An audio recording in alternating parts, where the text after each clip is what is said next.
गीता एक परम रहस्यमय ग्रंथ है। इसमें संपूर्ण वेदों का सार संग्रह किया गया है।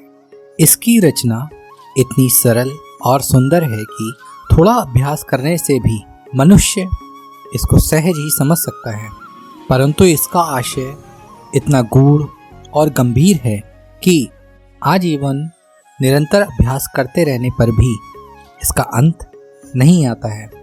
प्रतिदिन नए नए भाव उत्पन्न होते ही रहते हैं। इससे वह सदा नवीन ही बना रहता है एवं एकाग्रचित होकर श्रद्धा भक्ति सहित विचार करने से इसके पद पद में परम रहस्य भरा हुआ प्रत्यक्ष प्रतीत होता है।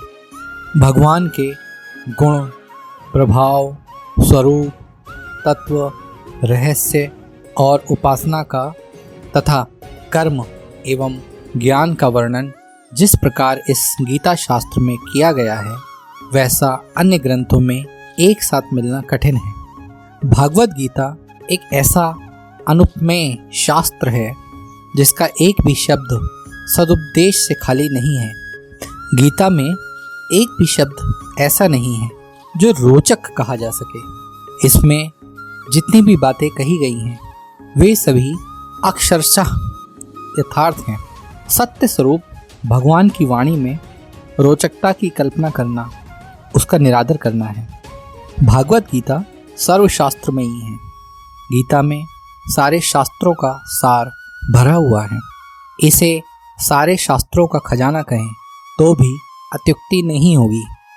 गीता का भली भांति ज्ञान हो जाने पर सर्वशास्त्रों का तात्विक ज्ञान अपने आप हो जाता है। इसके लिए अलग परिश्रम करने की आवश्यकता नहीं रहती है। महाभारत में भी कहा है, सर्वशास्त्रमयी गीता। गीता गंगा से भी बढ़कर है। शास्त्रों में गंगा स्नान का फल मुक्ति बतलाया गया है, परंतु गंगा में स्नान करने वाला स्वयं मुक्त हो सकता है।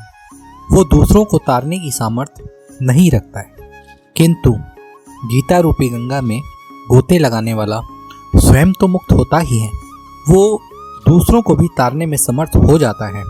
गंगा तो भगवान के चरणों से उत्पन्न हुई है और गीता साक्षात भगवान नारायण के मुखारविंद से निकली है।